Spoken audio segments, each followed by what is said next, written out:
All right, then we should start the webinar. Thank you very much for all to connect and live on this webinar for the privacy and security.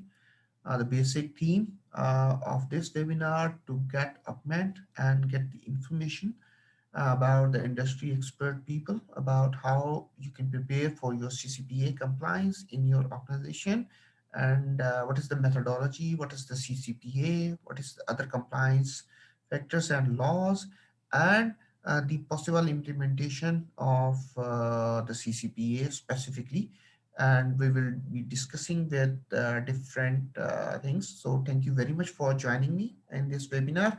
I have Mike Harrigan with me. Uh, he is here today for discussing the CCPA itself. Mike is a founder of DPO Advisor. Mike is an expert in data privacy law, including CCPA, the GDPR, and the recently announced CCPRA.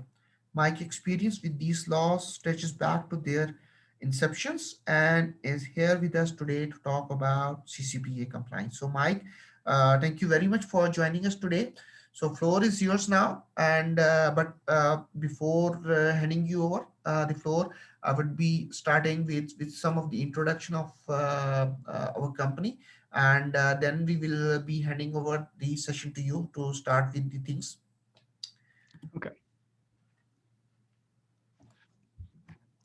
Okay. So we are representing the Cansol Consulting, who is hosting this webinar for the rest of the world. We are a cybersecurity company, and we had established in 2014 in Pakistan, and we had also have the presence in UK from 2017. We are IT services and cybersecurity service provider, and we had different expertise stack with us. We are working in different technologies. We are working on very much mature process improvement cycles as well.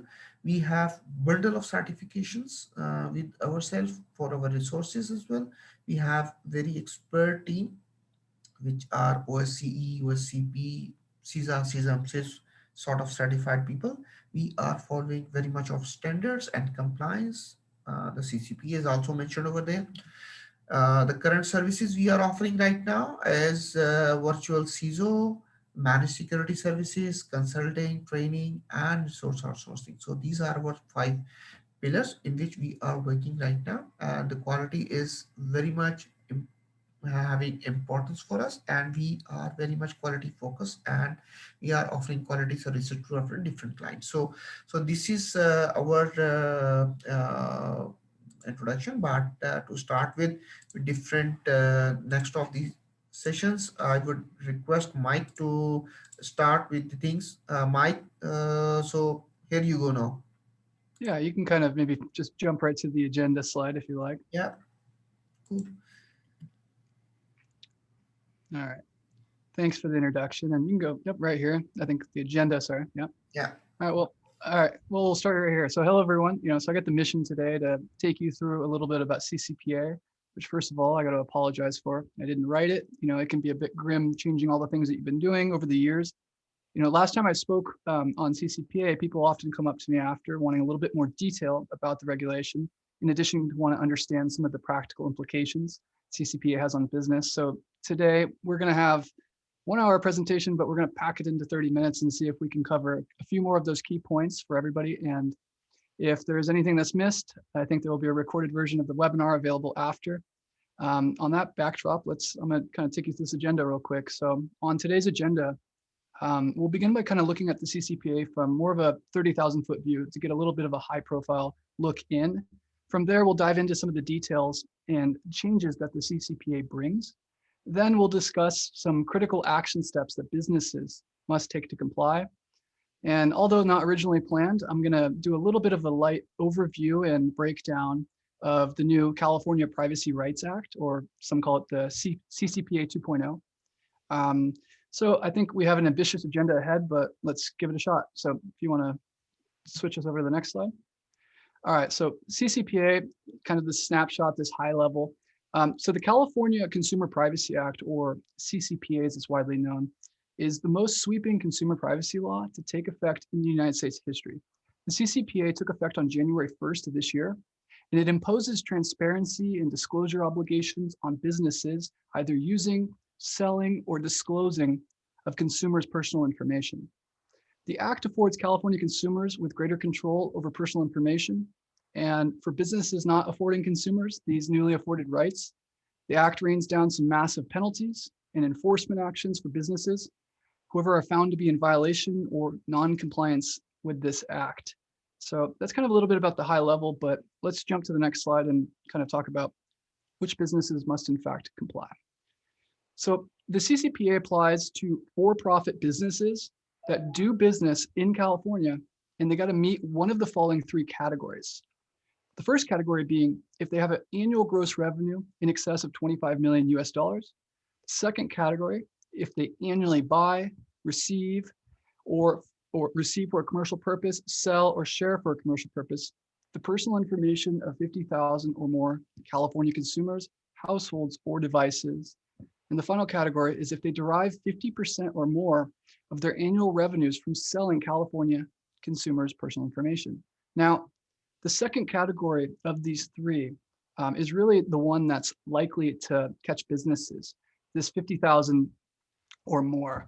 To put that in context, if you're an online website that's collecting identifiers such as cookies or other things, or have a blog, that's only 137 visitors a day, and you times that over the course of 365 days, and you're at this threshold. So as you might think, this law is capturing lots of e-commerce businesses, any consumer goods businesses, or any businesses that are interacting with consumers on a daily basis. Okay, if we can go to the next slide. All right. One of the big things about the CCPA is that it has what they call extraterritorial jurisdiction. But in English, what that means is this law applies to anybody, anywhere around the world. As long as you are doing business in California and meet one of those three threshold requirements in the previous slide, businesses are bound by this law. And this isn't something new. This is something we've seen in data privacy, particularly with the GDPR. The GDPR kind of created this new idea that, well, with how we interact with businesses nowadays is mainly online in the cloud, and that's a large part of transacting business. So in doing that, the only way to actually enforce privacy or get privacy rights for individuals afforded is if we enforce laws outside of the jurisdiction in which the data is actually being collected. And so CCPA has followed that same trend and is really part of the reason why it's kicked up a lot of dust around the world and caused stir for businesses looking to do business here in California. All right, we can head on to the next slide. Now, what personal information is protected? The CCPA defines personal information more broadly than personal data, the concept under GDPR. Under the CCPA, information that either identifies, relates to, describes, is reasonably capable of being associated with, or could be reasonably be linked directly or indirectly with either a consumer or the household that they're living in, constitutes personal information. So take, for example, personal information includes everything from names, email addresses, location data, cookies, browsing and device information, professional information, inferences drawn. The CCPA really made the personal information category so broad that there were businesses that were lobbying against this act and trying to say, well, we don't know if we're collecting personal information because we couldn't tell you who in the household is actually using that, the internet that day, or who's actually on Netflix. We don't know, so therefore it's not personal information. The legislators really saw that and said, we're not going to really buy into that. We're going to close any loopholes in businesses trying to escape this definition. And as a result, we have households and devices and inferences, which really captures most of the personal information that you could ever think could be collected. But there are exceptions, though. And of these exceptions is information that would be covered under federal laws like HIPAA or the Graham-Bailey Act here, financial laws. So for companies that, one of the great challenges is, yes, there's personal information that is likely going to be subject to CCPA, but if you're a bank, if you're a company doing medical work or pharmaceuticals, Then the challenge becomes understanding which data is covered under CCPA or under federal law and maybe exempt. And that's discussion for another time, but that is a very challenging area of this act. All right, moving on to the next slide, if we can. Okay, what rights does the CCPA provide? So the heart of this law, or the CCPA, is providing individuals with rights regarding their personal data. These rights include the right to have businesses disclose the personal information they hold about you, give consumers the rights to have businesses delete any personal information they hold about you, the right to have a business to not sell your personal information, the right to not have a business discriminate against you exercising your rights. And so of these new rights, we're seeing a lot of parallel to GDPR in the sense that the rights in the data are really shifting back to the hands of the individuals, or in this case, consumers. And GDPR is a very similar situation where they're giving individuals more authority, more control over how businesses use that data. And in doing that, it creates a lot of new obligations for businesses to, which we'll cover in a couple slides, about how they can actually respond, what steps they need to be able to take to actually fulfill these new rights. And go to the next slide. Now, probably the craziest thing about, or biggest thing about this law is its new financial regime, or the fines that are under the CCPA. So for any business that intentionally violates the CCPA, they can be held liable for a civil penalty of up to $7,500 per violation. And to put that in context, Yahoo's 2016 data breach of over 500 million accounts could have amounted in a fine north of $100 billion. And now, with the Attorney General office looking to enforce this law and other companies potentially not in compliance, such as these major advertising companies, a lot of litigation is starting to stir up here in California within the courts. And probably over the course of another few years, we're going to maybe see one of these larger fines being handed down. Now, the fines don't really, they're still stacked up if you, for an unintentional violation or just misuse of data or unauthorized disclosure of data, at $2,500 a violation. And again, what makes the fine schemes really special is the fact that it's a per violation. And if you can switch to the next slide, we'll kind of put that in context a little bit more. And so if you have a penalty for a CCPA violation for impacting 10,000 California consumers, well, to put that in context, that could carry a penalty of $25 million for an unintentional violation and up to $75 million for an intentional one. And that's just a penalty for 10,000 records, which frankly, today, businesses are managing 10,000 records almost every single day in a lot of companies. And that could be the difference of an email campaign going to the wrong person. And that could be the unauthorized disclosure and nail a business for upwards of $75 million. Now, business is wondering whether that's likely to occur to them. And this kind of touches a little bit into some of the cybersecurity thing, but I thought it'd be interesting in the next slide to bring in a recent statistic by IBM. So IBM released a statistic recently where the question was, how likely is a breach of personal information? And their statistic stated that you're more likely to suffer a breach of at least 10,000 records than you are to catch the flu this winter. And considering it takes organizations an average of 196 days to detect a breach, according to IBM, a lot of companies are already probably experiencing one and they don't know it yet. Now, given the magnitude of that and the harm that could follow from not remedying a breach or having a breach for that matter, let's kind of transition into what I would call the more important area of this discussion about what steps can we actually take to look to comply. So if we can shift to the next slide, and we'll go one more slide after that. So fundamental to starting any privacy program or compliance program is understanding where your personal information is. So, and one of the ways to do that is to develop a data map, which is an accurate and comprehensive record of the types of personal information that you collect, how much information is used, shared, stored, retained, secured, etc. And this will inform almost every aspect of your CCPA compliance program.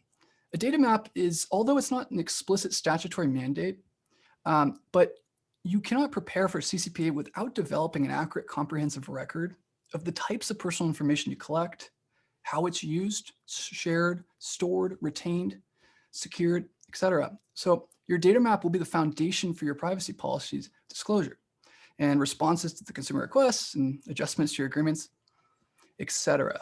Now, I will touch a little bit on the practical application of a data map in terms of, where should I start? Should I do one manually? Should I do one getting a software? And, I've done both. And my answer to that would be, for most businesses, I highly recommend you start with a manual procedure and you look to audit each department within the organization, create almost like a workshop and understand what information in that department's being collected, how it's being used, and do that across the organization. Once you've done that, you can kind of then begin assessing a little bit more at scale what your processes are, where data is moving, how it's being collected. And once you get a better grip on that, I recommend then, if you might find maybe you have better control over it, but maybe you don't. So when you look to venture out and maybe look to take on a software or one of these privacy management systems, you're going to be in a better position to kind of tailor a system that is aligned with your needs. Because some of these programs and others have a lot more things maybe that you don't need. But frankly, until you've done a little bit of that back-end research and understanding, you're not in a good position to go out there looking for new technology. And so I really recommend taking a manual kind of old-fashioned approach in. Once understood, then look to determine where you need technology to fill the gaps in that data map. So once you've kind of understood that data, we'll shift to this online privacy policy. Now, the reason I have this here is the key steps that I wanted to take today are what I would call the critical action items. In other words, businesses ask me, it's like, I know I have a lot to do. There's so much to build a compliance program, but what do I need to do today? Well, here we go. The first one being, obviously, we need to understand our data, but right after that, we need to have something on the front of the website to say, hey, we're taking steps. So with it updating the online privacy policy is going to cover, getting rid of one of these public-facing risk items, one of the biggest, because if the Attorney General is, cruising by your website, you need to make sure that you have something in place. And not to mention for consumers to see, it's going to be perceived by everybody. And now to update the privacy policy for CCPA, I listed some of the core pieces that really need to be in this policy. And some of those being is you need to have a description of the consumer's rights under the CCPA. You need to describe the categories of personal information collected by the business in the preceding 12 months. You need to understand your commercial and your business purpose for which the personal information is collected. You need to have the categories of personal information that are sold or disclosed for a business purpose, the categories of third parties or your vendors and who you share it to, a link that you might need that you do not sell personal information or to give users the right to opt out of the sale of it, and the description of any financial incentives for providing data or not exercising rights. In other words, if a company offers a 15% discount to individuals who provide their email addresses for marketing purposes, then that incentive needs to be disclosed in the privacy policy. So in looking at this privacy policy, what we can see is if you don't have a decent data map and understanding of the inventory of data that you have in the company, it's going to be next to impossible to really get an accurate policy that's going to go on the site and actually be reflective of the processes that you have in the back end and say, here's what we're doing, here's the data that we collect, et cetera. So they really have to come together. And so the order of these two, that's why we start with the inventory and the map. And then we shift to getting that public facing document on that site, the policy out of the way. And we can move to the next slide. We'll go to another key item here. Okay, so once you have that policy up, now you have to be prepared for individuals to exercise their privacy rights.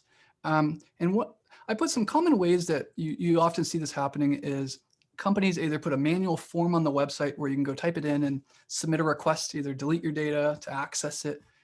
And these are some examples of what that looks like. But what's important here is understanding, yes, you can put a form up on the website, but the question is, how do you respond? And this is where I call it kind of like the iceberg analogy, where the form is the tip of the iceberg, but how you actually have a process that, takes in the response, receives it, records it, has a process to go get the personal information that you need, gathers a response that's required to be able to respond, files an extension with the subject if you need more time. So really what has to happen here is you need to have not only training on CCPA, but a procedure for not only accepting a request, but having a way to come in and record it, to timestamp it so that you can toll it for no longer than 45 days, which is required to respond by. You need to know how to respond to each different type of request, which requires different substantive answers. You need to know where your personal data is. And if you are ineffective in mapping or inventorying your data in the first stage, this could be a really daunting process and can take up a lot of energy and resources throughout the organization. And so what's important here is you need to build a procedure that aligns with each employee in the organization that needs to be part of the process to respond. You need to account for the departments that need to get the data for you to respond with. And you need to map that into a defined policy or procedure so that when it does come in, you have the plan to carry it out and it's not exhausting resources and you can actually afford the individuals their rights and get it done. I think there's a perception that you get a technology and you get the DSR feature on OneTrust or one of these companies and you're good. Come to find out, companies get that. They get a request in, they're in no better position than they were before. They don't know where the data is, how to respond, when they have to respond by, et cetera. And so you really need to have a good procedure in place. And without that well-developed procedure and understanding or training, it's going to be really tough. But for companies that take that step, they're in a really good position going forward to comply with any of these rights. We can move on to the next one. Probably the last key area that I would say is the biggest critical action item under CCPA for businesses to really gain compliance quickly is updating their vendor contracts. So to give you an understanding of why this is important and why California is really putting a big emphasis on this, I'll kind of go back to GDPR. Pre-GDPR, before GDPR was in place, and there was this directive in Europe, it used to be that as long as you were a data processor, you were okay. As long as you weren't the controller making the decision, you generally weren't held liable. And so as long as you're just a vendor processing information, everything's fine. Well, GDPR said no more. Once the data is sent and processed, everybody in the line of companies that handles it has responsibility now and bears new obligations. And if they don't, they're going to be fined. Well, CCPA thought that's the right approach. And so CCPA said now, if you share personal information with vendors or third parties, well, that liability now stretches down the string. The whole chain of companies now theoretically can be liable. So you can't just say, well, I don't have it anymore, it's sent on. So here we are. So now CCPA requires different substantive new requirements to the contracts about limiting vendors to being able to use data for a certain way, knowing how they're using it, making sure that they're actually following what they're saying they're going to do with the data. Limiting their business purposes for it so they don't use it for any purpose other than what you gave it to them. And so the question becomes, well, how do I update this? Do I update one contract? What's the approach here? And because that's the common question I get. And here's my advice. Because attempting to manually revise numerous clauses that discuss personal data in existing contracts is quite daunting. One of the simplest ways to kind of ease CCPA compliance is update existing contracts through an addendum that includes CCPA compliant language.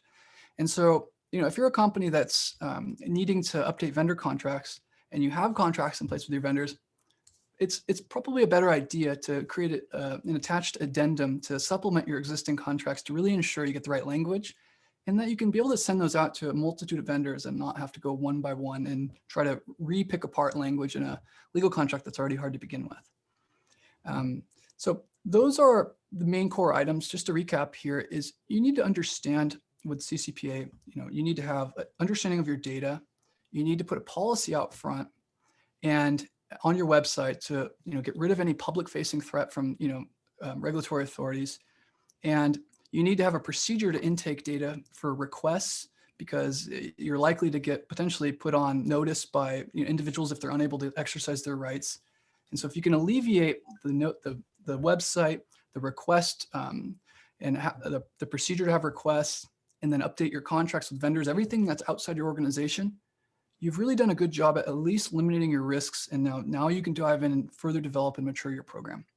And so that's really what I would focus on. Now, I did want to touch a little bit on this CCPA 2.0, what they call it, or this new California Privacy Rights Act. So the California Privacy Rights Act, and if you can go to the next slide. So slide might feel a little overwhelming at first, but what I wanted to do was really kind of, this is what's important about the new act, and I'll kind of explain. So there's 10 key changes to this act. First one being sensitive data. There's a new definition about sensitive data and limits on use and sharing and mandated link now. And there's a global opt-out required. So sensitive data now has a new category, and they're going to be treating companies collecting, health data, different special category data that they call it in GDPR, and heightening the bar for enforcement actions against new categories of data. The next big one's this new enforcement agency. So the CPRA now, which is an amendment to the CCPA. So I'm sorry, I should backtrack a bit here. The CPRA is, to be clear, is technically just an amendment to the CCPA. There's a lot of confusion as to whether it's a new law. Is the CCPA gone? The answer is no, it's not gone. CPRA amends it, but it just happens to be a major and substantial amendment to the CCPA, already the strictest law, but the CPRA brings us really much closer to be like a GDPR. And so kind of picking back up, one of the big things is an enforcement agency. The CPRA allocates now, I think right away it's allocating about $10 million to create an enforcement agency to specifically now start enforcing our privacy laws here. And this, to give you an idea of whether the agency is likely to enforce actions, well, the agency will continue to exist if it makes money from enforcing claims. So it makes its money on giving you fines. So it's likely to be here to stay. The CPRA expanded the breach liability. The definition now includes emails and password combination, which really opens up the door for more possibility and bringing class actions. Another thing too is it opens up the door for audits and risk assessments to be. Now, we don't have a lot of information on that, but the authorities say they're going to prescribe regulation for high risk processing and give us more guidance on that to come. It now talks about automated decision-making and profiling. So it restricts certain industries that are profiling and automating how they process data from individuals. It gives individuals data correction. So it now allows them to correct their data like GDPR, or a big one is children's data, strengthens the opt-in for sale or sharing of enhanced penalties for violations. And just to give you a quick example of that, companies, imagine Best Buy or one of these Walmart, big company that has iPads or iPhones that are sitting on display, and children are running through the store and they're yelling, screaming, or saying things.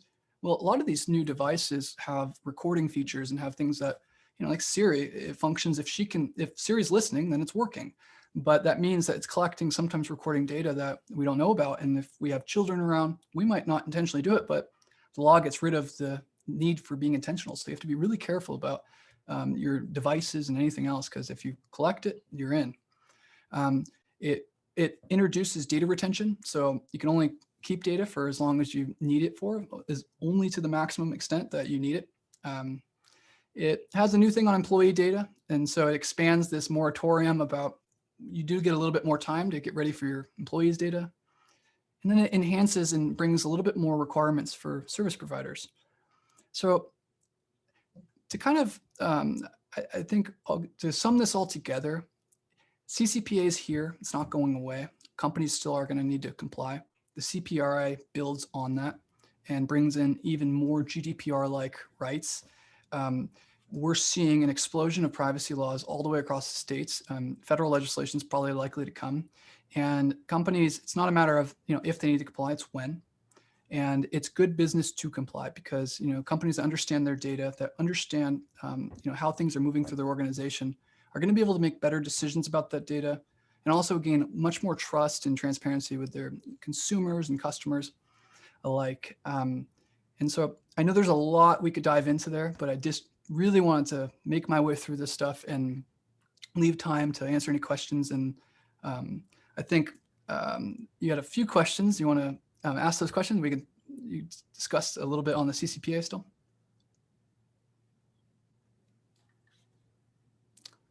Let's see here. So I think you can go to the next slide. So the CPRA, this excuse the timeline thing.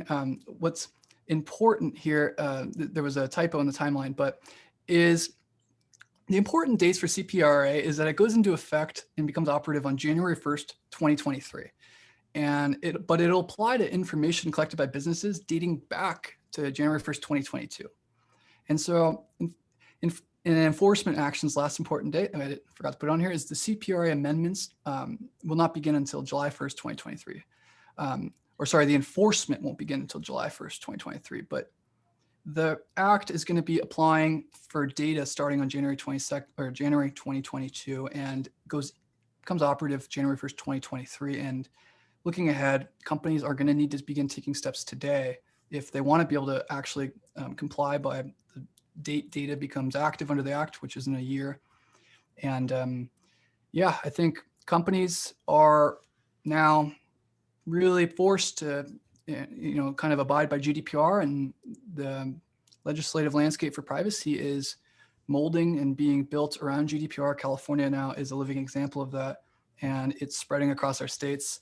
It's like wildfire, and soon we'll have federal legislation. And so I hope to discuss more of these details with everybody at another time. But I'm happy to. I think there was a few questions.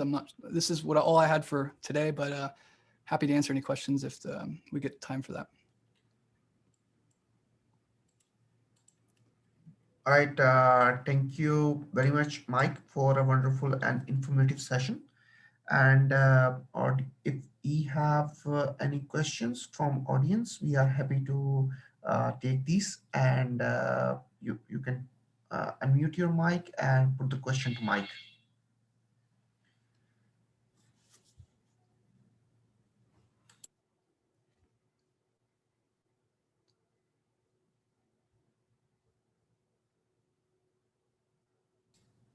So anyone have any question?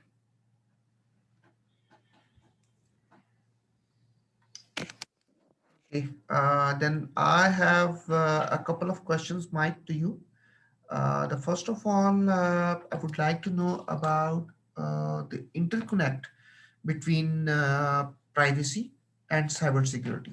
I mean, whenever we talk about any sort of, you can say the laws or, I mean, standards, there are some controls to be implemented for the implementation and enforcement of such laws and standards. So, do we have some sort of set controls by the authority to implement for this specific CCPA implementation, so that for example, there is a control I know about the privacy policy, that you should have the privacy policy, you should have the cookie, something like it. So did we have any sort of list of cybersecurity controls where we have to implement that controls to ensure that our CCPA implementation is 100% correct? Yeah, no, it's a good question. Well, for starters, cybersecurity is, first most extremely critical to CCPA compliance, and particularly, one way to think about it, CCPA violations especially are likely to occur when there's been an incident of, usually a breach in cybersecurity. Most often, incidents of CCPA violations might come from unauthorized disclosures of information, the inability to protect information, poor access controls, within departments, poor training for, providing people the, information when they shouldn't have had that. Let's not forget, many violations and problems occur within your own organization from your own employees, not always just hackers. So cybersecurity is extremely important. Now, in terms of what does the CCPA say about that, CCPA and now CPRA with the new amendment in play is alluding to adopting a little bit more in the US here, federal standards for doing security audits like CIS, NIST, kind of risk assessments at a federal level, and possibly probably getting a little bit more into some global standards for security, because and CPRA now is going to be mandating an audit or review each year. We're waiting on more guidance to come as it relates to the standards and where those audits need to, what level they need to rise to, like what standards must be followed and et cetera. But cybersecurity is pinnacle. It's required. You're not going to have a successful CCPA program without good security on the front.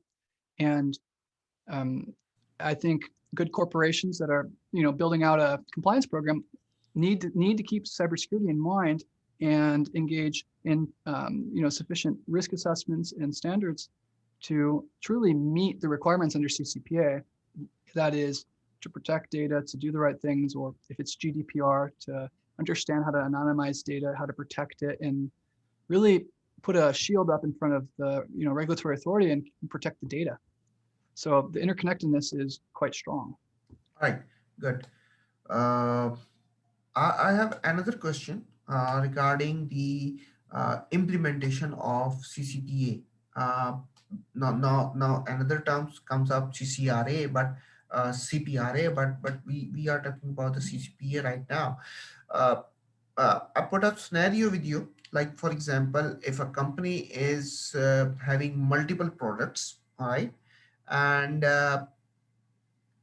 one product is for specifically designed or launched, or you can say anything in specifically in California, and hosting and processing the customer data and citizen data of California.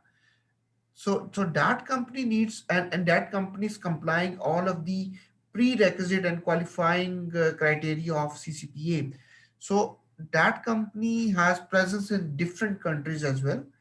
So should that company go for the CCPA compliance for that specific product who is specifically for the California people, or they have to implement the CCPA in entire of this organization, irrespective they are operating in different countries, they are offering different products, different services which have nothing relation with the California people.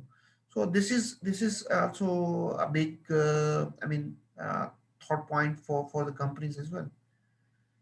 Right, right. Well, yeah. So the short answer is yes. The overall company, whether you're a subsidiary, whether you're affiliated or a partner of a company that's selling a product to California, so any entity that controls or is controlled by a business that as defined in the CCPA and that shares common branding or with the business, in other words, like having a shared name or service mark or a trademark, any affiliation is going to be covered by the law.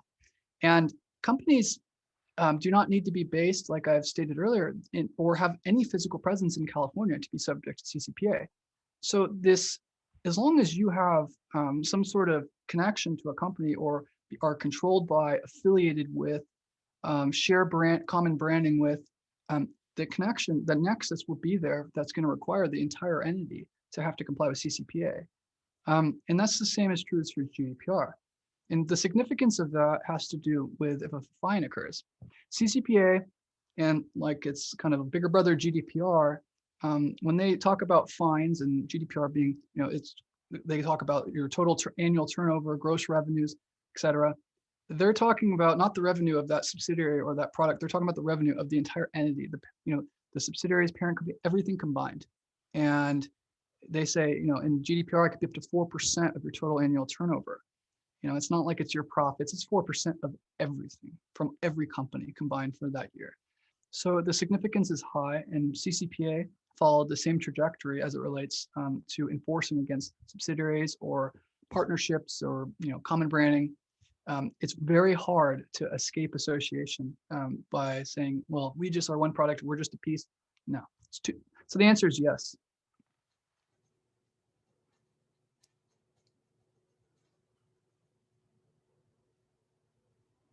Oh, I think we lost you in audio.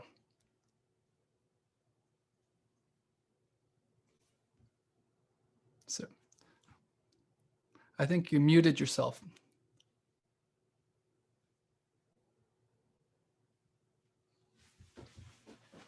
Yeah, so that's all from my side. And if audience have any question, they can raise your hand, and or they can unmute your mic and put the question to Mike. Otherwise, we can close with this webinar.